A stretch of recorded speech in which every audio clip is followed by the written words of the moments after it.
puisque je suis ergothérapeute en pédiatrie. Je pense que c'est une approche qui est facile à réaliser en thérapie et aussi le démontrer aux parents pour qu'ils puissent le reproduire à domicile. C'est quelque chose qui est, en fait, c'est des exercices, des activités qui permettent à l'enfant d'intégrer des réflexes moteurs ou archaïques qu'on a déjà vus dans notre cursus scolaire, mais qu'on n'a pas beaucoup apprivoisé ni poussé sur la théorie, sur le fonctionnement des réflexes, puis leur impact qui sont majeurs dans les apprentissages et tout sur le développement de l'enfant, en fait, tant au niveau cognitif émotionnel et moteur. Moi, dans ma pratique, ce que je peux voir, c'est que souvent, je vais faire des interventions, pas en lien avec les réflexes nécessairement, mais je trouve que l'intervention, elle ne s'intègre pas bien au quotidien ou on n'a pas beaucoup de résultats. Puis finalement, des fois, quand on travaille les réflexes, on va plus par l'aspect ludique, l'aspect où on joue beaucoup, mais en visant les réflexes, on a des meilleurs résultats puis des observations. Là, on les voit que les enfants sont mieux puis fonctionnent mieux. Je trouve que c'est aussi une problématique qui est souvent adressée à travers le langage chez les enfants.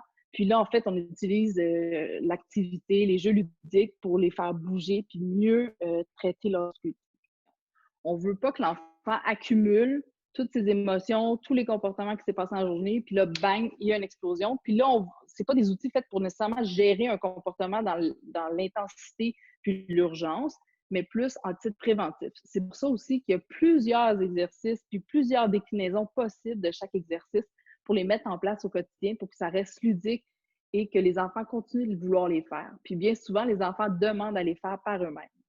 Avec le temps, une fois que les exercices sont bien intégrés chez l'enfant, souvent, il va être capable de les faire par lui-même. Donc, ça développe aussi en même temps son autorégulation, puis il est capable de mieux comprendre, puis mieux gérer ses émotions et ses comportements. Puis bien souvent, vu qu'on a intégré mieux les réflexes chez cet enfant-là, bien, il se sent mieux, donc il accumule moins de comportements. Donc, on a une réaction en chaîne qui fait qu'il va mieux au quotidien, pareil, puis qu'il se sent mieux. On pourrait peut-être éviter une surmédicamentation, en fait, en faisant cette approche-là, surtout chez les plus jeunes, qui des fois, justement, on ne veut pas introduire des médicaments tout de suite parce qu'on pense qu'il y a une immaturité, il n'est pas prêt, c'est pas assez fort chez lui. Donc là, c'est des beaux moyens d'intervention qu'on pourrait utiliser auprès de cette clientèle-là. Quand j'ai suivi cette formation-là, ça m'a permis de mieux comprendre un aspect qui était souvent sous-développé chez moi au niveau de l'évaluation en fait des réflexes, puis de comment intervenir quand on voit ce genre de réflexes-là, parce que j'en voyais dans ma pratique, mais je ne savais pas nécessairement quoi faire avec eux.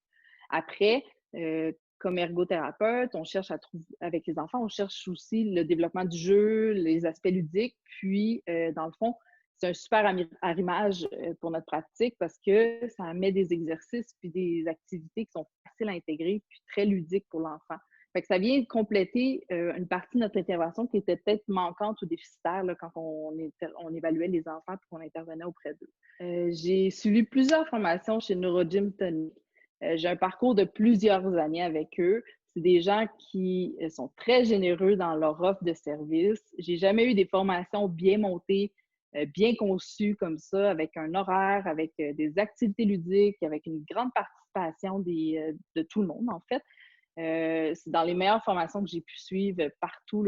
J'en ai suivi aux États-Unis, ici, au Québec, au Canada. Puis pour vrai, elles sont tellement intéressantes, leurs formations. On a le goût d'y croire, on a le goût de les mettre en place.